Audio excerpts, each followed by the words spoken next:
ஒருவது பிறந்த ஜாதகத்தில் லக்னத்திற்கு 10வது வீட்டை தொழில் ஸ்தானம், ஜீவனஸ்தானம் என்று சொல்லப்படுவது உண்டு.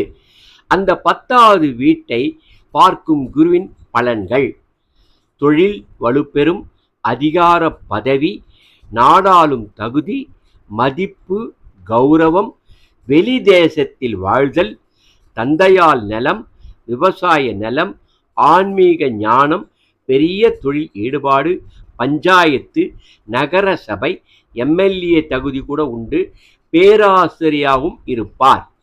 10வது இடம் ஜீவனஸ்தானமாக இருப்பதால் உத்தியோகம் புருஷ லட்சணம் என்று சொல்வார்கள். அந்த உத்தியோகத்திற்கு இடமே 10வது இடம்தான்.